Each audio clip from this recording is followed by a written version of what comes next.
ഞാൻ ഇതുവരെയും പറഞ്ഞിട്ടില്ല കേട്ടോ വീഡിയോയിലൊന്നും ഇത്. കാരണം പേടിയായതുകൊണ്ട് ഒരു കുഴപ്പമില്ലാതിരുന്നൊരു കൊച്ചിനെ ഈ ഒരു അവസ്ഥയിലോട്ട് ആക്കി തന്നതെന്ന് പറഞ്ഞാൽ അത് നമുക്ക് സഹിക്കാൻ പറ്റുന്ന കാര്യമല്ലല്ലോ. അത് പറയണ്ട. ഒരു ദിവസം മുഴുവൻ വെയിറ്റ് ചെയ്യിപ്പിച്ചു അവര് ലേബർ റൂമില്. അപ്പൊ കൊച്ചിങ്ങനെ പുറത്തേക്ക് വന്ന സമയം തന്നെ അടുത്തൊരു പ്രായ ഒരു നേഴ്സ്, പുള്ളിക്കാരി ഇങ്ങനെ ഭയങ്കര ശബ്ദത്തിൽ ഇങ്ങനെ കരഞ്ഞു അയ്യോ എന്ന് പറഞ്ഞിട്ട്. സ്കാൻ ചെയ്ത് നോക്കുമ്പോ അവർക്കത് മനസ്സിലായേനെ. പക്ഷെ സ്കാൻ ചെയ്തില്ല, പുള്ളിയൊന്നും പരിശോധിച്ചു പോലും നോക്കിയില്ല. എന്റെ തോളത്ത് തട്ടിയിട്ട് പുള്ളി പോവുക ചെയ്തേ. ഡോക്ടർമാർക്ക് തന്നെ ഒരു സംഘടന ഉണ്ടെന്നാ പറയുന്നത്. എന്ത് കേസ് വന്നാലും ആ സംഘടനയിലുള്ള ആളുകൾ തന്നെ നമുക്കെതിരെയാക്കാൻ നോക്കുന്നു. ഇപ്പൊ യൂട്യൂബ് തുടങ്ങിയത് ഇവന്റെ സന്തോഷത്തിനാണോ? അല്ല, എനിക്ക് ഇവനെയും കൊണ്ട് ട്രീറ്റ്മെന്റിന് പോകാൻ വേണ്ടിയിട്ട് തന്നെ. കാരണം നമ്മള് ഒന്നും അല്ലാണ്ടായി. കരച്ചിലൊരു സെക്കൻഡ് നിർത്തില്ലായിരുന്നു. 4 വർഷം കൂടിയൊക്കെ നമ്മൾ ശരിക്കും ഉറങ്ങണത് തന്നെ. എന്നോടൊപ്പം ഉള്ളത് കുഞ്ഞുണ്ണിയും കുഞ്ഞുണ്ണിയുടെ അമ്മയും കുഞ്ഞുണ്ണിയുടെ കുഞ്ഞു പെങ്ങളും അല്ലേ? കുഞ്ഞുണ്ണി അല്ലേ? ആണോ? എന്ത് പറ്റി? സംസാരമില്ല, ആള് സംസാരിക്കത്തില്ല. ശരിക്കും ഒരു വീഡിയോയുടെ താഴെ ആളൊക്കെ കരയുന്നുണ്ട്. എനിക്ക് തോന്നുന്നു അമ്മയെ അവിടെ ഒന്ന് കണ്ടിട്ടാന്ന് തോന്നുന്നു. അതൊക്കെ പിടിച്ചോ. കുഞ്ഞുണ്ണിക്ക് എത്ര വയസ്സുണ്ട്? ഇനിയിപ്പോ 5.5 വയസ്സ്. 5.5 വയസ്സ്. 6 വയസ്സ് ഏപ്രിലാവും. ഞങ്ങളുടെ ഒരു വീഡിയോയുടെ അടിയിൽ എന്നെ മെൻഷൻ ചെയ്തേക്കുന്നത് ശരണ്യ ഞങ്ങളുടെ വീട്ടിൽ. അപ്പോഴാണ് ഞാൻ പേജ് ശ്രദ്ധിക്കുന്നത്. അതിൽ എഴുതിയിട്ടുണ്ട് കുഞ്ഞുണ്ണിക്ക് വേണ്ടിയിട്ടാണ് യൂട്യൂബ് തുടങ്ങിയെന്ന്. എന്താ ശരിക്കും കുഞ്ഞിന് സംഭവിച്ചേ? കുഞ്ഞുണ്ണിക്ക് എൻ്റെ ഡെലിവറി സമയം വരെ ഒരു കുഴപ്പമുണ്ടായിരുന്നില്ല. ഒരു സ്കാനിങ്ങിലും ഒരു പ്രശ്നം പറഞ്ഞിട്ടില്ല, ഒന്നിലും പറഞ്ഞിട്ടില്ല. അപ്പൊ നമ്മൾ ചെല്ലുന്ന സമയത്തൊക്കെ ഭയങ്കര കൂട്ടൊക്കെ ആയിരുന്നു ഡോക്ടർ. മാലം പക്കം തുടങ്ങി. അപ്പം നമ്മുടെ ഡെലിവറിക്ക് ഒരു ചെറിയ പ്രശ്നം, ബ്ലീഡിങ് പോലെ തോന്നിയിട്ടാ ചെന്നത്. അപ്പൊ അവിടെ ചെന്ന് കഴിഞ്ഞപ്പോൾ ഡോക്ടർ എല്ലാം നിന്റെ പേടിയാ തോന്നലാ ഒക്കെ പറഞ്ഞ് എന്നെ കളിയാക്കി. ചുമ്മാ ഒരു തമാശമായിട്ട് വിട്ടു. ഞാനിങ്ങനെ കൊച്ചിന് അനക്കം തോന്നണില്ല എന്ന് എനിക്ക് ശരിക്കും ഫീൽ ചെയ്യുന്നുണ്ടായിരുന്നു. പക്ഷെ അതൊക്കെ പറഞ്ഞപ്പോൾ ഞാൻ ഉച്ചയ്ക്ക് ഫുഡ് കഴിക്കാത്തതിൻ്റെയാ, നീ ഇത്തിരി ജ്യൂസ് വാങ്ങിച്ചു കുടിക്കുക എന്നൊക്കെ പറഞ്ഞിട്ട്. വിഷു ആയിരുന്നു അന്ന്. പുള്ളി വീട്ടിൽ പോയി. അവിടെ ഏതോ ജൂനിയർ ഡോക്ടർമാരോ അങ്ങനെ വലിയ മെയിൻ ആളുകൾ ആരും ഉണ്ടായിരുന്നില്ല. എവിടെയായിരുന്നു കാണിച്ചത്? ധർമ്മഗിരിയിലെ കോതമംഗലത്ത്. ഞാൻ ഇതുവരെയും പറഞ്ഞിട്ടില്ല കേട്ടോ വീഡിയോയിലൊന്നും ഇത്. കാരണം പേടിയായതുകൊണ്ട്. പേടിച്ചിട്ട് കാര്യമില്ലല്ലോ. അല്ല, നമുക്ക് എതിരെ ഇനിയിപ്പൊ നമ്മള് പറയുന്നത് നമുക്കെതിരെ വന്നു കഴിഞ്ഞാല് പണിയായെങ്കിലും എന്ന് വിചാരിച്ചിട്ട് പറയാതിരുന്നില്ല. നമ്മുടെ കുഞ്ഞിന് വേണ്ടിട്ടല്ലേ. അതാണ് എല്ലാവരും പറയാറുണ്ട്. നമ്മള് ഇപ്പൊ ഇവന് ഇത്രയും പ്രശ്നങ്ങൾ എന്ന് വെച്ചാൽ നമുക്ക് ജീവനോടെ തിരിച്ചു കിട്ടില്ല എന്ന് ഡോക്ടർമാര് പറഞ്ഞതാ. കിട്ടിയാലും ഒരു കോമാ സ്റ്റേജിൽ കിടന്നു പോകുള്ളൂ എന്ന് തന്നെ പറഞ്ഞിരുന്നതാ. അവിടെ നിന്നാണ് ഇപ്പൊ കുഞ്ഞുണ്ണി. അതെ, ഇപ്പൊ ജസ്റ്റ് പിടിച്ചു നിൽക്കുന്ന ഒരു അവസ്ഥയിലോട്ട് എത്തി. നമ്മള് ട്രീറ്റ്മെന്റിൽ തന്നെയായിരുന്നു. എന്നിട്ട് ഈ ഡോക്ടർ അത് പറഞ്ഞു പോയതിനു ശേഷം ഒരു ദിവസം മുഴുവൻ വെയിറ്റ് ചെയ്യിപ്പിച്ചു അവര് ലേബർ റൂമില്. പിറ്റേ ദിവസം 9 മണിയായി ഇവനുണ്ടായിരുന്നു. നമ്മള് തലേദിവസം 6 മണിയായപ്പോ ലേബർ റൂമിൽ എന്നെ കയറ്റിയതാ. അപ്പൊ അവരൊക്കെ ഇങ്ങനെ ചിരിച്ചു കളിച്ച് നടന്നു. എനിക്കും നമ്മളും ഡോക്ടറെ വിശ്വസിച്ചിട്ടല്ലേ ഇരിക്കണത്. എനിക്ക് ഈ ഫീൽഡിനെ കുറിച്ച് കൂടുതൽ അറിയില്ല. അപ്പൊ അവര് പ്രസവിക്കാൻ പോകുന്ന ആരും ഡോക്ടറേറ്റ് എടുത്തിട്ടല്ലോ. അത് തന്നെ. അപ്പൊ അല്ലാതെ ഒരു ചിലപ്പോ നേഴ്സ് ആയിരുന്നെങ്കിൽ ഞാൻ വിചാരിക്കും ഞാൻ ആ സമയത്ത് തന്നെ സിസേറിയൻ എന്ന് നിർബന്ധിച്ച് അവരോട് പറഞ്ഞേനെ, അല്ല ഡോക്ടറെ വിളിക്കുന്നെങ്കിലും പറഞ്ഞേനെ. ഇതാ ഡോക്ടർ പറഞ്ഞിട്ട് പോയ ഒറ്റ വാക്കിന്റെ വിശ്വാസത്തിൽ ഞാനും വെയിറ്റ് ചെയ്തു. കുഴപ്പമില്ല എന്ന് വിചാരിച്ചിട്ട്. പക്ഷെ ഇവന് ഉണ്ടായി കഴിഞ്ഞൊരു 12 മണിയായിട്ട് എൻ്റെ കയ്യിലോട്ട് കൊച്ചിനെ തരുന്നില്ല. അപ്പൊ ഞാൻ ചോദിച്ചു ഇതെന്താ കൊച്ചിനെ തരാത്തേന്ന് ചോദിച്ചപ്പോ ഇവന് ഉണ്ടായി വന്ന സമയത്ത് അടുത്ത് നിന്ന് നേഴ്സ് കരഞ്ഞു. കക്ഷി നമ്മുടെ വീഡിയോക്കിടയിൽ ഭയങ്കര ഒച്ച, അത് വെറുതെ ഇരിക്കത്തില്ലെന്ന് തോന്നുന്നല്ലേ? ഇല്ല, ആള് ഒരിക്കലും വെറുതെ ഇരിക്കില്ല. എന്നിട്ട് ഈ കുഞ്ഞ് നേഴ്സ് കരഞ്ഞു എന്ന് പറഞ്ഞ് ഇവന് ഉണ്ടായി വന്ന സമയത്ത് നോർമൽ ആക്കാൻ വേണ്ടി അവര് നോക്കിയിരുന്നിരുന്ന് നോർമലാക്കി, മരുന്നൊക്കെ വെച്ച് നോർമലാക്കി. അപ്പൊ കൊച്ചിങ്ങനെ പുറത്തേക്ക് വന്ന സമയം തന്നെ അടുത്തൊരു പ്രായ ഒരു നേഴ്സ് എന്ന് പറഞ്ഞ സിസ്റ്റർ, പുള്ളിക്കാരി ഇങ്ങനെ ഭയങ്കര ശബ്ദത്തിൽ ഇങ്ങനെ കരഞ്ഞു അയ്യോ എന്ന് പറഞ്ഞിട്ട്. അപ്പൊ ഞാൻ വിചാരിച്ചു ഇവൻ ജീവനോടെ ഉണ്ടാവില്ല എന്ന് വിചാരിച്ച് ഞാൻ പെട്ടെന്ന് ഇങ്ങനെ ചാടി എഴുന്നിട്ട് ചോദിച്ചു അയ്യോ എന്താ സിസ്റ്റർ പറ്റി, എന്റെ കുഞ്ഞിനെ എന്താ പറ്റിയെന്ന് ചോദിച്ചു. ഇതിന് പെട്ടെന്ന് അവരൊരു ഗ്യാങ് അല്ലേ ചുറ്റും നിൽക്കുന്നത്. അപ്പോൾ അവര് സിസ്റ്ററോട് ഇങ്ങനെ ഒന്നുമല്ല എന്നുള്ള രീതിയിൽ ഇങ്ങനെ സംസാരിച്ചിട്ട് പുള്ളിക്കാർ പെട്ടെന്ന് തന്നെ എൻ്റെ അടുത്ത് വന്ന് പറഞ്ഞു ഒന്നുമില്ല, ഒരു കുഴപ്പമില്ല, നിന്റെ കുട്ടി കരയുന്നുണ്ടല്ലോ, കരയുന്ന നീ കേട്ടില്ലേന്ന് ചോദിച്ചു. പക്ഷെ ആള് ഭയങ്കര കരിനീല കളറായിരുന്നു. അത് ഞാൻ കണ്ടു. കുഞ്ഞ് കരിനീല കളറായിരുന്നു. അപ്പൊ അവനെ അന്നേരം കൊണ്ടുപോയത് എൻ്റെ അടുത്ത് നിന്ന്. പിന്നെ പാല് കുടിക്കാൻ കൊണ്ടുവന്നിട്ടില്ല. അടുത്ത് കിടന്ന് ഡെലിവറി കഴിഞ്ഞവരുടെ എല്ലാം കുഞ്ഞുങ്ങളെ കൊണ്ട് കൊടുത്തിട്ടും ഇവനെ എൻ്റെ കയ്യിലോട്ട് കൊണ്ട് തരുന്നില്ല. അപ്പൊ ഞാൻ ചോദിച്ചു എൻ്റെ കുഞ്ഞെന്തിയെന്ന് ഞാനിങ്ങനെ ചോദിക്കുന്നുണ്ട്. അപ്പൊ അവന് ചെറിയൊരു മഞ്ഞപ്പുണ്ട്, ഇത്തിരി എഴുമ്പോ തരും എന്ന് പറഞ്ഞിട്ട് ഇവര് 5 മണിയായപ്പം കൊച്ചിന് ഫിറ്റ്സ് വന്നെന്നും പറഞ്ഞ്, അതായത് 9 മണിക്കുണ്ടായ കുഞ്ഞാ 5 മണി വരെ അവിടെ ന്യൂറോ സൗകര്യമുള്ള ഹോസ്പിറ്റലല്ല. അപ്പം തന്നെ അവർ ന്യൂറോ ഹോസ്പിറ്റലിലേക്ക് മാറ്റാൻ നമ്മളോട് പറയുകയാണെങ്കിൽ, പക്ഷെ അവർ വിചാരിച്ചു നമുക്ക് ബോധമുള്ള ആളുകളാണ്. കാരണം ബോധമുള്ളവരാണെങ്കിൽ ചോദിക്കൂലോ ഇത്രയും നേരം നിങ്ങൾ വെയിറ്റ് ചെയ്യിപ്പിച്ച് എന്തിനാ, ഞങ്ങൾക്ക് ഇതിനെക്കുറിച്ചും യാതൊരു ബോധമില്ലാത്ത ആളുകൾ, ആരും ചോദിച്ചില്ല. അപ്പം 5 മണിയായപ്പോൾ വന്ന് പറഞ്ഞു കൊച്ചിന് ഫിറ്റ്സ് വന്നു, ന്യൂറോ ഹോസ്പിറ്റലിലേക്ക് മാറ്റണമെന്ന്. അങ്ങനെ പെട്ടെന്ന് തന്നെ ന്യൂറോ ഹോസ്പിറ്റലിലേക്ക് മാറ്റി. പിന്നെ നമുക്ക് ആ ഹോസ്പിറ്റലായിട്ടൊരു ബന്ധമില്ല. പിന്നെ നമ്മൾ ഈ കൊച്ചി ഇന്ന് ശരിയാവും നാളെ ശരിയാവും എന്ന് പറഞ്ഞിട്ട് ഓരോ സ്ഥലത്തും കയറി ഇറങ്ങി ട്രീറ്റ്മെന്റ്. ഹോസ്പിറ്റലിൽ ചെന്നപ്പോ എന്താ അവര് പറഞ്ഞത്? മെക്കോണി ആസ്പിറേഷൻ ആയത്, അതായത് മഷി കുടിക്കാന്നൊക്കെ പറയില്ലേ പണ്ട് കാലത്ത് കാരണന്മാരൊക്കെ പറയും അങ്ങനെ. മെക്കോണി ആസ്പിറേഷൻ എന്ന് പറയുന്ന ഈ ജനന സമയത്ത് ഒരു പച്ച കളറിലുള്ള ഒരു ദ്രാവകം കുട്ടികൾക്ക് പോകും വയറ്റിൽ നിന്ന് ആദ്യം. അത് വയറ്റിൽ വെച്ച് പോയി കഴിഞ്ഞാൽ ചില കുട്ടികൾ അത് വലിച്ച് ഇവൻ ശ്വാസകോശത്തിൽ കയറ്റിയത്. അപ്പൊ ബ്രെയിൻ ഇഞ്ചുറി വന്നു. അതാണ്, അതായത് കുഞ്ഞുങ്ങൾ ഉണ്ടാകുമ്പോ തന്നെ ഇങ്ങനെ അത് തന്നെ പച്ച കളറിലൊരു പാസ് ചെയ്യും. അത് മെക്കോണിയം. അത് വയറ്റിൽ കിടന്ന് തന്നെ പോയിട്ട് ഇവന് വയറ്റിൽ കിടന്ന് തന്നെ പോയി. അതായത് അത്രയും ടൈം ഡെലിവറിക്ക് വേണ്ടി വെയിറ്റ് ചെയ്തുകൊണ്ട് കൊച്ച് സിസേറിയൻ ചെയ്ത് സത്യത്തിൽ എടുക്കണ്ടായിരുന്നു. സ്കാൻ ചെയ്ത് നോക്കുമ്പോൾ അവർക്കത് മനസ്സിലായേനെ. പക്ഷെ സ്കാൻ ചെയ്തില്ല. പുള്ളിയൊന്നും പരിശോധിച്ചു പോലും നോക്കിയില്ല. എന്റെ തോളത്ത് തട്ടിയിട്ട് പുള്ളി പോവുക ചെയ്തേ. എന്നിട്ട് അതിനുശേഷം ന്യൂറോയിൽ ചെന്നപ്പോഴാണ് ഇങ്ങനെയാണെന്ന് പറഞ്ഞത്. ന്യൂറോയിൽ ചെന്നപ്പോ ഇവര് നമ്മളെടുത്ത് പറഞ്ഞില്ല ഈ കുട്ടിക്ക് ഇങ്ങനെ. അങ്ങനെയാണ് ഉണ്ടായപ്പോ കരിനീല കളറാണ്. ഓക്സിജൻ ഡിലേ വന്ന് നമ്മുടെ എന്റെ വയറിന്റെ ഉള്ളിൽ കുഞ്ഞ് ഓക്സിജൻ ഡിലേ വന്ന് അങ്ങോട്ടോ ഇങ്ങോട്ടോ എന്നല്ലാത്തൊരു സ്റ്റേജിൽ നിന്നിട്ടാണ് നോർമലായിട്ട് ഡെലിവറി ആയത്. പക്ഷെ നമ്മള് കോലഞ്ചേരിയിൽ ഒരാഴ്ച കിടന്നത് കഴിഞ്ഞിട്ട് പിന്നെ നമ്മള് അവിടുന്ന് പൈസയൊക്കെ ഇല്ലാണ്ട് വന്ന് കുറേ ലക്ഷങ്ങളായി. ഇപ്പൊ തന്നെ ഒരുപാട് ലക്ഷക്കണക്കിന് രൂപ ഞങ്ങള് ശരിക്കും ഒന്നും ഇല്ലാണ്ടായി ഇവനുണ്ടായതിനു ശേഷം. എനിക്കും ജോലി, ഞാനും വർക്ക് ചെയ്തോണ്ടിരുന്ന.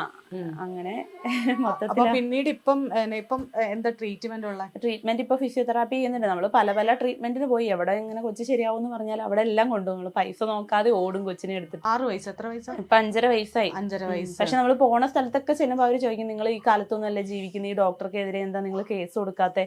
ഇടയ്ക്ക് ഞങ്ങളൊന്ന് ആലോചിച്ച് കേസ് കൊടുത്താലോ എന്നൊക്കെ. അപ്പൊ ഇങ്ങനെ ഞാൻ യൂട്യൂബിൽ ഇങ്ങനെ അതിനെക്കുറിച്ച് സംസാരിച്ചിട്ടുണ്ടായിരുന്നു. അപ്പൊ എല്ലാരും പറഞ്ഞു ഇനിയിപ്പം ഇത്ര വർഷമായില്ലേ, ആ സ്റ്റാഫൊക്കെ അവിടെ നിന്ന് പോയിട്ടുണ്ടാവും, നമുക്ക് ഇനി ഒരു പ്രയോജനം ഉണ്ടാവില്ല. ഇനി ഇവന് ഇത്രയും വയ്യായിക വന്നു, ഇനിയിപ്പോൾ അവന് ട്രീറ്റ്മെന്റ് കൊടുത്ത് ശരിയാക്കാന്നുള്ള മാത്രമേ നമുക്ക് പറ്റുള്ളൂ. ഇപ്പൊ അതിനെതിരെ ഒന്നും കാര്യമില്ല.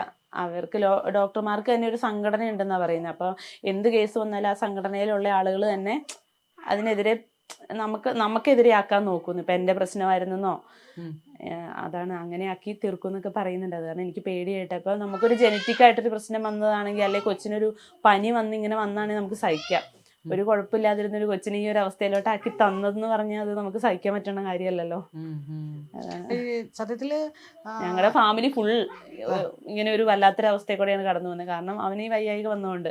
ഇപ്പൊ ഈ പറഞ്ഞ പോലെ ഡോക്ടേഴ്സ് പറയുന്നുണ്ട് എങ്ങനെയാണ് ഇപ്പൊ ട്രീറ്റ്മെന്റ് എടുത്താൽ എങ്ങനെയാണെന്ന് പറയുന്നത്. പൂർണ്ണമായിട്ട് നോർമലായ ഒരു കൊച്ചിനെ പോലെ ആവില്ല, പക്ഷെ അവനാവും. കുറെ കാര്യങ്ങൾ അവനെ അറിയാം.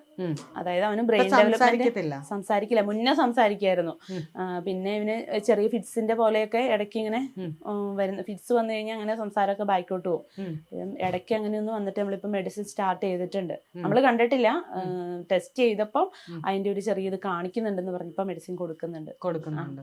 ഇപ്പൊ യൂട്യൂബ് തുടങ്ങിയത് ഇവന്റെ സന്തോഷത്തിനാണോ? അത് അല്ല, എനിക്ക് ഇവനെയും കൊണ്ട് ട്രീറ്റ്മെന്റിന് പോകാൻ വേണ്ടിയിട്ട് തന്നെ. കാരണം നമ്മള് ഒന്നും അല്ലാണ്ടായി. ഞങ്ങള് അത്യാവശ്യം നന്നായിട്ട് ജീവിച്ചു വന്നുകൊണ്ടിരുന്ന ആൾക്കാരെ. ഇവനുണ്ടായതിനു ശേഷം ഇവന് ഒരുപാട് പൈസയായി ട്രീറ്റ്മെന്റിന്. കാരണം ഞാൻ പറഞ്ഞല്ലോ അവനെ ജീവനോടെ കിട്ടില്ല എന്ന് പറഞ്ഞ അവസ്ഥയിൽ നമ്മൾ ഇത്രത്തോളം ആക്കി എടുക്കണമെങ്കിൽ അതിന് നമ്മൾ അതിന്റെ പിന്നിൽ ഒരുപാട് കാര്യങ്ങൾ ചെയ്തു കൊടുത്തിട്ടുണ്ട്. അപ്പൊ നമ്മള് വർഷങ്ങളോളം ട്രീറ്റ്മെന്റിൽ തന്നെയായിരുന്നു. എറണാകുളം, തൃശ്ശൂര്, ചാലക്കുടി പല സ്ഥലങ്ങളിലും മാറി മാറി നിന്ന് എവിടെങ്കിലും പോയ കൊച്ചു ശരിയാവുകയാണെ ആവട്ടെ എന്ന് വിചാരിച്ചിട്ട് പോയി. ജോലി എൻ്റെ ഹസ്ബൻഡിന് ജോലി ഉണ്ടെന്ന് പറഞ്ഞാലും കോപ്പറേറ്റീവ് ബാങ്കിൽ നമുക്ക് കടം എല്ലാം ഇവന്റെ ട്രീറ്റ്മെന്റിന് വേണ്ടി എടുത്ത കടം ഇപ്പോഴും നിലനിൽക്കുക. അപ്പൊ നമുക്ക് അതും കൊണ്ട് മാത്രം മതിയാവില്ല. എനിക്കിപ്പോ കൊച്ചിനെ ഇട്ടിട്ടൊരു ജോലിക്ക് പോകാൻ പറ്റില്ലല്ലോ. അപ്പൊ അതുകൊണ്ട് ഞാൻ അങ്ങനെ എന്തെങ്കിലും ചെറിയൊരു വരുമാനമെങ്കിലും ആളെ എനിക്ക് ഹെൽപ്പ് ചെയ്യാനാവട്ടെ എന്ന് വിചാരിച്ചിട്ട് തുടങ്ങിയതാ. എങ്ങനെയുണ്ട് എന്നിട്ട്? കുഴപ്പമില്ല. നമുക്ക് യൂട്യൂബില് പിടിച്ചു പോകാൻ കുറച്ച് ബുദ്ധിമുട്ടാണല്ലോ. എന്നാലും കുഞ്ഞുണ്ണിക്ക് വീഡിയോ ഒക്കെ എടുക്കുന്ന ഹാപ്പിയാണോ? കുഞ്ഞുണ്ണിക്ക് അവനിങ്ങനെ കുറച്ചിങ്ങനെ മൊത്തത്തിൽ ഇറിറ്റേഷൻ ആയിട്ടുള്ളൊരു, എപ്പോഴും ഇങ്ങനെ വല്ലാത്തൊരു, നമ്മൾ അവന്റെ രീതിക്ക് അനുസരിച്ച് ഇങ്ങനെ പാട്ടൊക്കെ വെച്ച് കൊടുത്ത് അങ്ങനെ നിന്ന് കൊടുക്കണം. അല്ലാതെ നമ്മളിങ്ങനെ അവനെ എന്തിലേക്ക് ഇൻവോൾവ് ചെയ്യിക്കാൻ നോക്കിയാൽ ഇപ്പൊ കണ്ടോ അവനൊരു ഇഷ്ടക്കേട് കാണിച്ചത്. അങ്ങനെ ഒരു ഇഷ്ടക്കേടുണ്ട്. അവൻ ഭയങ്കര ഹാപ്പിയാന്ന് പറയാൻ പറ്റില്ല വീഡിയോ എടുക്കുമ്പോ.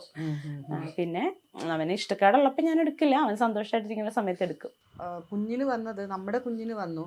ഇനിയും മെഡിക്കൽ നെഗ്ലിജൻസ് എന്ന് പറഞ്ഞിട്ട് കുറെ കേസുകൾ റിപ്പോർട്ട് ചെയ്യുന്നുണ്ട്.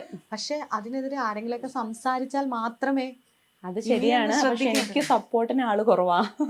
കാരണം എനിക്ക് പേടിയെന്ന് പറഞ്ഞാൽ ഹോസ്പിറ്റലുകാർ ഇനി നമുക്കെതിരെ, കാരണം എനിക്ക് എന്തെങ്കിലും ഇഷ്യൂ ഉണ്ടായിരുന്നു അല്ലെ നമ്മുടെ പ്രശ്നം കൊണ്ടാണ് കുഞ്ഞിന് ഇങ്ങനെ വന്നതെന്ന് പറഞ്ഞൊരു കേസ് നമ്മുടെ പേരിൽ കൊടുത്തു കഴിഞ്ഞാൽ നമ്മൾ വിട്ടുപോകില്ലേ.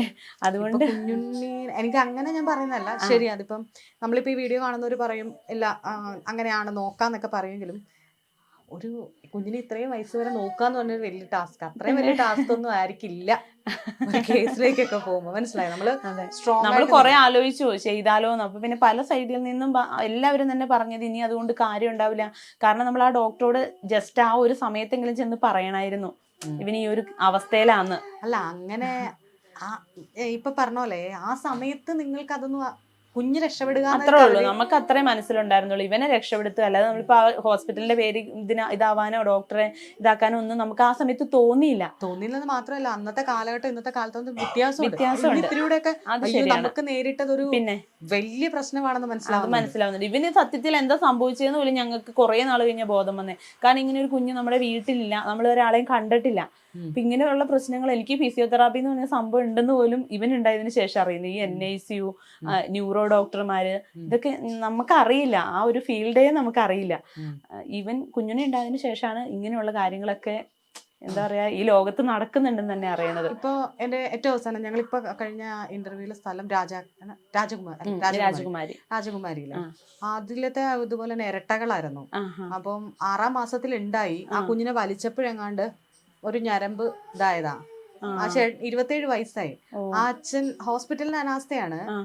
ആ അച്ഛനോട് ഞാൻ ചോദിച്ചു എന്താ കേസിന് പോവാത്തേന്ന്. പോയില്ല എന്ന് പറഞ്ഞു. എന്നിട്ട് അച്ഛൻ ഒറ്റ കരച്ചില്. അതായത് അന്നത്തെ സാമ്പത്തിക സ്ഥിതി അതാണ്. അപ്പൊ എനിക്ക് ഭയങ്കര സങ്കടമായി. അച്ഛൻ കരയുമ്പോ അമ്മമാരും ഒക്കെ, കാരണം അവരത് അത്രത്തോളം എഫേർട്ട് എടുത്തിട്ടുണ്ടാവും അതിന് 27 വയസ്സ് വരെ നോക്കാന്നുള്ളത്.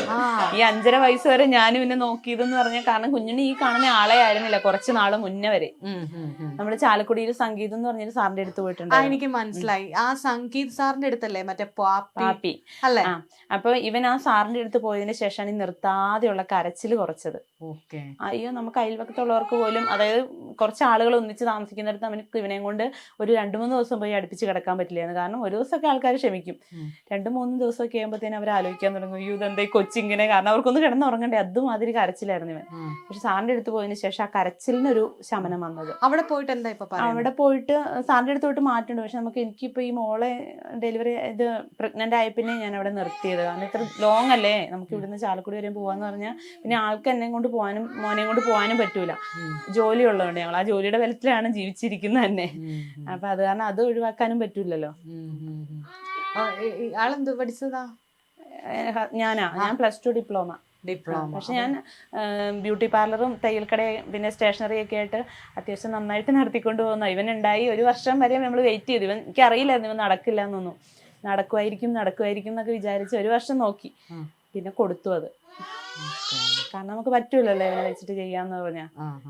ഇപ്പൊ കുഴപ്പമില്ല. ഇപ്പഴാണ് ആൾ ഈ ഒരു ഇത്രയെങ്കിലും ഒരു ഇതായത്. എന്ന് പറഞ്ഞാൽ കരച്ചിൽ ഒരു സെക്കൻഡ് നിർത്തില്ലായിരുന്നു. നമ്മൾ രാത്രിയിൽ ഒരു 4 വർഷം കൂടിയൊക്കെ നമ്മൾ ശരിക്കും ഉറങ്ങണത് തന്നെ അതുമാതിരി കരച്ചിലായിരുന്നു. അവന് എന്തൊക്കെയോ ബുദ്ധിമുട്ടുകൾ ഉണ്ടായിരുന്നു കൊച്ചിന്.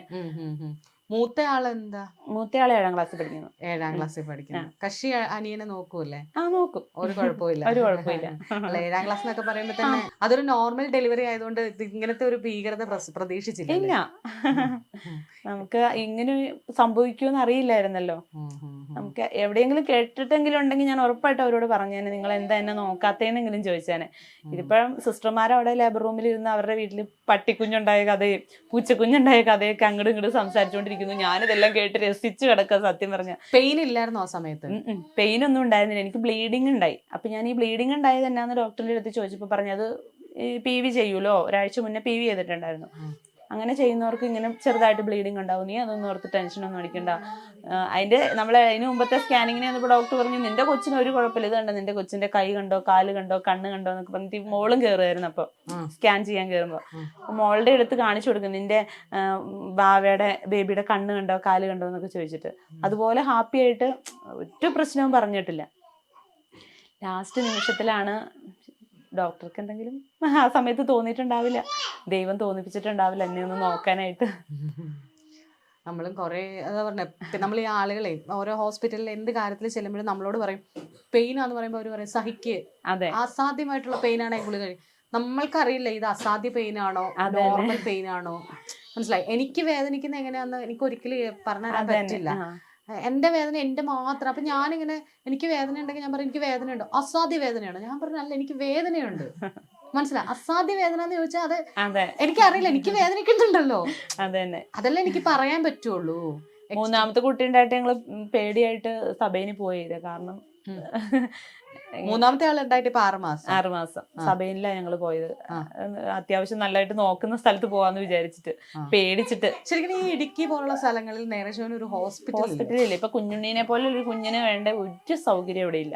അതാണ് ഞങ്ങളുടെ ഇവന് പറ്റിയിരിക്കുന്ന ഏറ്റവും വലിയ കുഴപ്പമെന്ന് പറഞ്ഞാൽ എന്തെങ്കിലും ഒരു തെറാപ്പി സെന്ററോ അല്ലെങ്കിൽ ഒക്യുപ്പേഷൻ തെറാപ്പി സെന്ററിന്റെ ഒക്കെ ആവശ്യം നന്നായിട്ടുണ്ട്. അപ്പൊ അങ്ങനെ എന്തെങ്കിലും ഉണ്ടായിരുന്നു ഇവന് ഇത്തിരി കൂടി നല്ല പോലെ ബെറ്റർ ആയി വന്നത്. നമ്മൾ ചെറുപ്പത്തിൽ കൊടുക്കുന്ന ട്രീറ്റ്മെന്റ് ഇവർക്ക് ഭയങ്കരമായിട്ട് ഗുണം ചെയ്യും.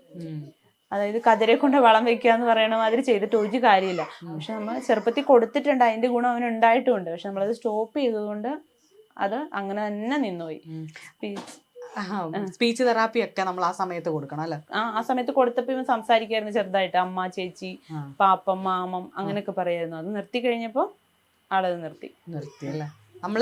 നമ്മള് ട്രൈ ചെയ്യുമ്പോഴും പുള്ളി ട്രൈ ചെയ്യുന്നില്ല, അവൻ സഹകരിക്കില്ല. ഭയങ്കര സഹകരണം കുറവ് തെറാപ്പിക്കൊക്കെ പോകുമ്പോഴൊക്കെ. എന്തുകൊണ്ടാണ് ഞങ്ങളെ അല്ല എന്നെ എനിക്ക് ഭയങ്കര ഇഷ്ടം. അല്ല ഞാൻ മിക്കപ്പോഴും ഇങ്ങനെ യൂട്യൂബിലൊക്കെ കയറി ഇങ്ങനെ സത്യം പറഞ്ഞാൽ കുഞ്ഞുണ്ണീനെയും കൊണ്ട് ഇങ്ങനെ പുറത്തേക്ക്, അതായത് നമ്മുടെ ഇടുക്കിയിൽ നിന്ന് ഇങ്ങനെ പുറത്തേക്ക് എറണാകുളം സൈഡിലേക്ക് പോകാൻ തന്നെ കാരണം യൂട്യൂബാ. അങ്ങനെ നമ്മൾ ഓരോ വീഡിയോസ് ഒക്കെ കണ്ട് ഇങ്ങനെ വാട്സപ്പിലൊക്കെ മെസ്സേജ് ഒക്കെ അയച്ച് ഇങ്ങനെ ഒരു സ്ഥലം ഉണ്ട് എന്നൊക്കെ പറഞ്ഞ് NDTC എന്ന് പറഞ്ഞൊരു സ്ഥാപനത്തിൽ ആദ്യം പോണേ. അപ്പൊ ഞാനിങ്ങനെ യൂട്യൂബിൽ സ്ഥിരമായിട്ട് വീഡിയോസ് കാണുന്നയാളാണ്. അപ്പൊ എനിക്ക് ഇങ്ങനെ ഇന്റർവ്യൂ ചെയ്യുന്നതിൽ ഭയങ്കര ഇഷ്ടമാണ് ശരണ്യനെ. ഞാൻ വേറെ ആരോടും പറഞ്ഞിട്ടില്ല ഇങ്ങനെ.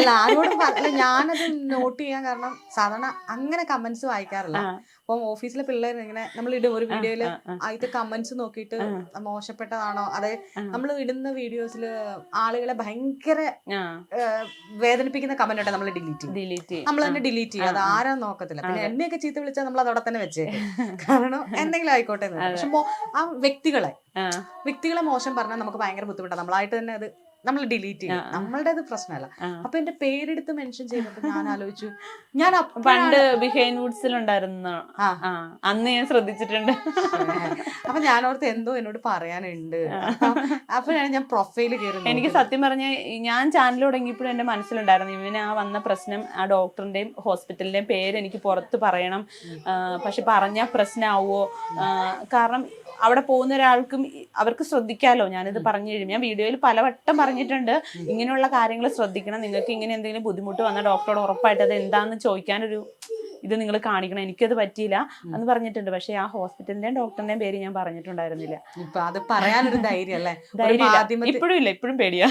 അല്ല ഞാൻ അങ്ങനെ നിർബന്ധിക്കുന്നല്ല. ഒരമ്മ എന്ന് പറഞ്ഞാൽ നമ്മളെല്ലാം പറയും പോരാളിയാണെന്ന്. ഇത് ഒരു കുഞ്ഞുണ്ണിക്ക് വേണ്ടിയിട്ടല്ല, ഇനിയൊരു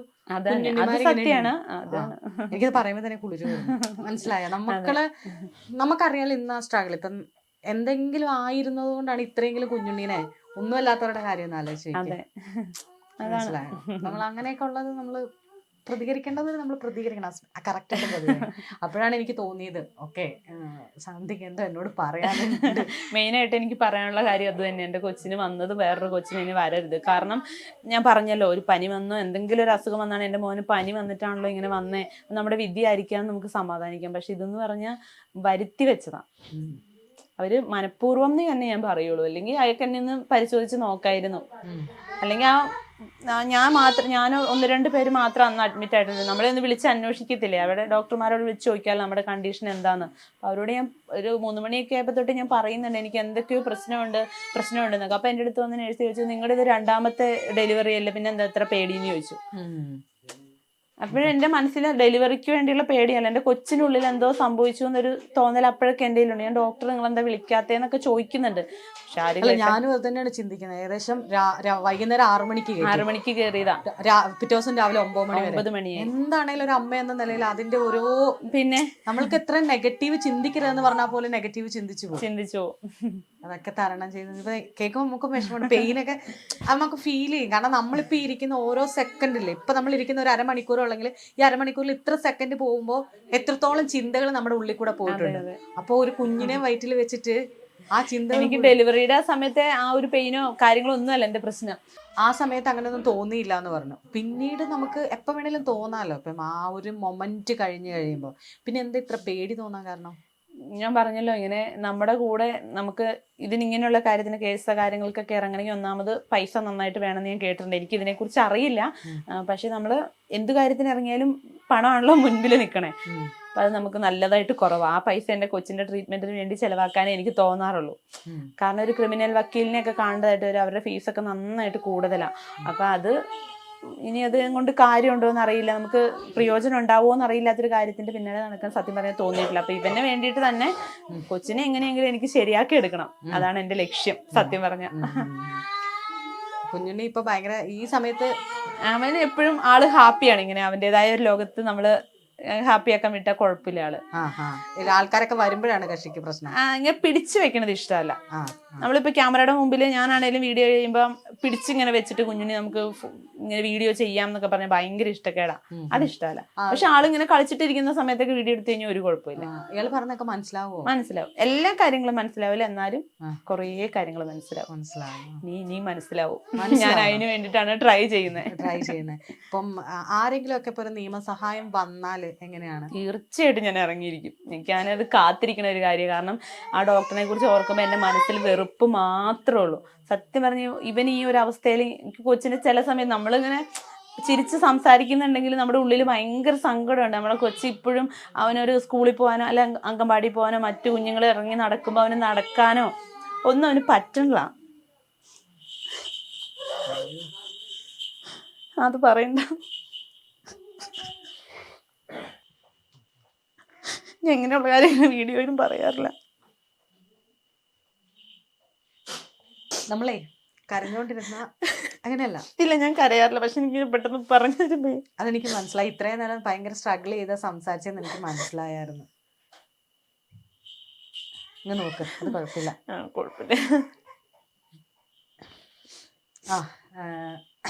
എനിക്കിങ്ങനെ ഒരു വിഷമം ഉണ്ടെന്ന് സത്യം പറഞ്ഞാൽ ആർക്കും അറിയില്ല. ഞാൻ ഇങ്ങനെ കാണിക്കാറില്ല.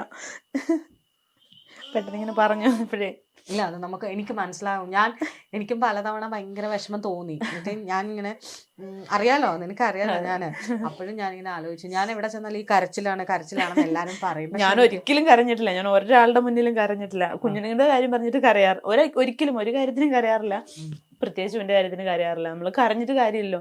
ആരെങ്കിലും നിയമസഹായം കൊണ്ട് വന്നാൽ എന്താണ് അവസ്ഥ? നിയമസഹായം കൊണ്ട് നമുക്ക് കറക്റ്റായിട്ട് ഇതിനെക്കുറിച്ച് ആരെങ്കിലും പറഞ്ഞു തരാനുണ്ടെങ്കിൽ നമ്മൾ തീർച്ചയായിട്ടും അത് ഡോക്ടർക്കെതിരെ തന്നെ നീങ്ങാനായിട്ട് എനിക്ക് ആഗ്രഹമുണ്ട്.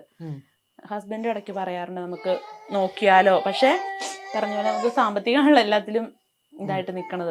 അപ്പൊ അത് നമ്മള് കൊച്ചിന്റെ കാര്യത്തിന് വേണ്ടി മുടക്കാന്ന് വിചാരിച്ചിട്ടാണ് നമ്മൾ അതിന് ഇറങ്ങാതിരിക്കുന്നത്. കാരണം ആ ഡോക്ടർ കുറെ ആളുകളുടെ കാണപ്പെട്ട ദൈവമാണ്. നമ്മളിങ്ങനെ പറഞ്ഞു കഴിയുമ്പോ ആ ഡോക്ടറോ അങ്ങനെയൊക്കെ ചോദിക്കും. നായിക്കുന്നാണ് ഡോക്ടറിന്റെ പേര്. ഇനിയിപ്പൊ പറയുന്നതുകൊണ്ട് കുഴപ്പമില്ല എന്ന് എനിക്ക് തോന്നുന്നു. ആളൊരു കാലിനൊക്കെ സ്വാധീനം ഇല്ലാത്തൊരു ഡോക്ടർ. അപ്പൊ നമുക്കത് ആദ്യം കാണാൻ ചെല്ലുമ്പോൾ എനിക്ക് അങ്ങനെയുള്ളവരോടൊക്കെ ഭയങ്കര നമുക്കൊരു മനസ്സലിവല്ലേ. ഭയങ്കര ഇഷ്ടമായിരുന്നു എനിക്ക് ആ ഡോക്ടറിനെ. അപ്പൊ ഡോക്ടർക്കും കുറെ കുട്ടികളുണ്ട് അങ്ങനെയൊക്കെ കേട്ടിട്ടുണ്ട്. അപ്പൊ ഞാനിങ്ങനെ വിചാരിക്കായിരുന്നു പാവം ഡോക്ടർ അങ്ങനെയൊക്കെ വിചാരിക്കായിരുന്നു. പക്ഷെ ഇപ്പൊ എനിക്ക് എന്തോ വല്ലാത്ത ഒരു ഭയങ്കര വെറുപ്പ് അയാളെ ഇങ്ങനെ മനസ്സിൽ ഓർക്കുമ്പോ തന്നെ. കാരണം എൻ്റെ കൊച്ചി ഇപ്പോഴും എങ്ങനെ ഞാൻ പ്രസവിച്ച ആ അവസ്ഥയെ തന്നെ അന്ന് പറയാം. അവനിപ്പോഴും ഒരു വയസ്സായ ഒരു കുഞ്ഞുങ്ങൾ കാണിക്കുന്ന ഒരു രീതി പോലെ തന്നെ അവൻ ഇപ്പോഴും കാണിക്കുന്നത്. ശരീരം വളർന്നു വരുന്നുണ്ടെങ്കിലും അത് അവൻ ആ ബ്രെയിനിൽ ആ ഇഷ്യൂ വന്നുകൊണ്ടാണല്ലോ. അതിന് കാരണം പുള്ളി തന്നെയല്ലേ. കാരണം ഞാൻ ആ ഹോസ്പിറ്റലിൽ കയറി ചെന്ന സമയത്ത് എനിക്ക് അനക്കം തോന്നുന്നില്ല, അല്ലെ ബ്ലീഡിങ് ഉണ്ട്. ഞാൻ അത്രയും വലിയൊരു പ്രശ്നമായിട്ടല്ല ചെന്നത്. കാരണം 9 മാസം ഗർഭിണിയായിട്ടിരിക്കുന്ന ഒരാൾ ചെന്നിട്ട് ഇങ്ങനെ പറയുമ്പോൾ അത് ശ്രദ്ധിക്കാതെ തമാശ മട്ടിൽ പറഞ്ഞിട്ട് ഒരു ഡോക്ടർ പോവാന്ന് പറഞ്ഞാൽ അത് ചെറിയ കാര്യമല്ല ശരിക്കും. അത്ര സീരിയസ് ആയിട്ട് അവരതൊന്നും ട്രീറ്റ് ചെയ്തിട്ടില്ല. അല്ല, നമ്മളൊരു സീരിയസ് ആയിട്ടുള്ള ഒരു കാര്യമല്ലേ ചെന്ന് ഡോക്ടർ പറഞ്ഞു ഡോക്ടർ എനിക്ക് എൻ്റെ കുഞ്ഞിന് അനക്കം തോന്നണില്ല, അല്ലെങ്കിൽ എനിക്ക് ബ്ലീഡിങ് ഉണ്ട്. അതൊരു വലിയ കാര്യം. ഒരു പ്രഗ്നന്റ് ആയിട്ടിരിക്കുന്ന ലേഡീനെ സംബന്ധിച്ച് വേറൊരു ഡോക്ടർ ആണെങ്കിൽ, നല്ലൊരു ഗൈനക്കോളജി ഡോക്ടർ ആണെങ്കിൽ അവർ അപ്പം തന്നെ കയറ്റി സ്കാൻ ചെയ്യും. ഇവർക്ക് എന്താ പ്രശ്നം, കുഞ്ഞിന് എന്താ പ്രശ്നം എന്നറിയാൻ വേണ്ടി അവർ ഭയങ്കര കാര്യമായിട്ടല്ലേ എടുക്കേണ്ടത്. ഇയാൾ എന്താ എന്നെ കളഞ്ഞെന്ന് എനിക്കറിയില്ല. ഇയാൾ കുറേ നല്ല ഒരുപാട് കേസ് നോക്കിയിട്ടുള്ളതെന്നൊക്കെ എൻ്റെ അടുത്ത് കുറേ പേര് പറഞ്ഞിട്ടുണ്ട്. അവർക്കൊരു പ്രശ്നം വന്നില്ല. പക്ഷെ എനിക്ക് പ്രശ്നം വന്നു, എൻ്റെ കൊച്ചിന് പ്രശ്നം വന്നു. എനിക്ക് പ്രശ്നം വന്നത് പോട്ടെ, നമുക്കതൊരു പ്രശ്നമേ അല്ല, പക്ഷെ കൊച്ചിന് വന്നത് നമുക്ക് സഹിക്കാൻ പറ്റുമോ? അപ്പം എന്തായാലും ഈ പറഞ്ഞ പോലെ ഞാൻ ഇതുവരെയും ജീവിതത്തിൽ ഇത്രയും വീഡിയോസ് ഞാൻ ചെയ്തിട്ടുണ്ട്. ആരുടെ യൂട്യൂബിന് വേണ്ടിയിട്ട് ഞാൻ പറഞ്ഞിട്ടില്ല. കാരണം അത് ഞാൻ പറയില്ല എന്നുള്ളതുകൊണ്ടല്ല, ആളുകളോട് എനിക്കങ്ങനെ സഹായം മറ്റൊരാൾക്ക് വേണ്ടിയിട്ടാണെങ്കിലും ചോദിക്കാൻ വേണ്ടി. കാരണം നമ്മുടെ വീഡിയോ കണ്ടിട്ട് ആളുകൾ നിങ്ങളോട് എടുത്ത് വരട്ടെ എന്ന് തന്നെയാണ് എൻ്റെ ആഗ്രഹം. പക്ഷെ ഞാൻ ആദ്യമായിട്ട് പറയുകയാണ്, കുഞ്ഞുണ്ണിയുടെ ട്രീറ്റ്മെന്റിന് വേണ്ടിയിട്ടാണ് ചാനൽ തുടങ്ങി. നിങ്ങളുടെ യൂട്യൂബിന്റെ പേര് കുഞ്ഞുണ്ണീസ് മോം. ഒരു കാര്യം ഞാൻ പറഞ്ഞോട്ടെ, ഞാൻ പണമായിട്ട് ആരുടെ അടുത്ത് സഹായം ചോദിക്കാറില്ല കേട്ടോ. എന്റെ വീഡിയോ വാച്ച് ചെയ്യുക പറ്റുന്നവർ, ഞാൻ എന്റെ വീഡിയോയിലും പറയാറുണ്ട്, നിങ്ങളൊന്ന് കാണാൻ സമയമില്ലേ, ഒന്ന് ഓൺ ചെയ്ത് വെച്ചാലും മതി, നമുക്ക് റിട്ടൻഷൻ കയറി നമുക്ക് റവന്യൂ വന്നാൽ മതി. റവന്യൂ അത്രേ ഉള്ളൂ. എനിക്ക് പണമായിട്ട് ആഗ്രഹമില്ല. കുഞ്ഞുണ്ണീസ് മോം അത് ചേച്ചിക്ക് കുഞ്ഞുണ്ണിക്ക് വേണ്ടിയിട്ട് ആണ്. കുഞ്ഞുണ്ണി നടക്കൂന്നേ, എല്ലാം റെഡിയാവും. കുറച്ച് ഞാൻ പറഞ്ഞേ, ഇപ്പൊ 1 വയസ്സേ ഉള്ളൂ എന്ന് വിചാരിച്ചാൽ മതി, അത്രേ ഉള്ളൂ. അപ്പൊ അങ്ങനെയാണ് നമ്മൾ അവനെ കൊണ്ടാടുന്നത്. നിങ്ങളുടെ അച്ഛനാണെങ്കിലും ശരി, അവനെ അതുപോലെ ഭയങ്കരമായിട്ട് കെയർ ചെയ്ത് നമ്മൾ അവന്റെ കാര്യത്തിൽ ശരിക്കും അവന് വേണ്ടിയിട്ട് നമ്മളെല്ലാവരും ജീവിക്കുകയാണ്. ഇപ്പൊ ഉണ്ടായ കൊച്ചു പോലും അവന്റെ സമയം അനുസരിച്ച് നമ്മൾ ഉറങ്ങുന്നു, ഫുഡ് കാര്യങ്ങളെല്ലാം അവന്റെ രീതിക്ക്. ഞങ്ങളൊക്കെ ഫുഡ് കഴിക്കണം അവന്റെ ഇഷ്ടത്തിനാ. അങ്ങനെയാണ് നമ്മൾ അവനെ വളർത്തിക്കൊണ്ടിരുന്നത്. അപ്പൊ ഇത്തിരി കഴിയുമ്പോ അവൻ ശരിയാവും, ഓക്കെ. അടുത്ത വർഷം നിങ്ങൾ ഒന്നുകൂടി വരണം, എന്റെ കൊച്ചു നടക്കും അടുത്ത വർഷം. ഉറപ്പായിട്ട് ഞാൻ വരും. ആ സന്തോഷം പകർത്താൻ ഞാൻ വരും കേട്ടോ. അപ്പം കുഞ്ഞിന് നടക്കുന്ന ആ ഒരു നിമിഷം പകർത്താൻ വേണ്ടി ഞാൻ വരാം. അതുവരെ കാത്തിരിക്കും. ഉറപ്പായിട്ടും. Thank you. Thank you.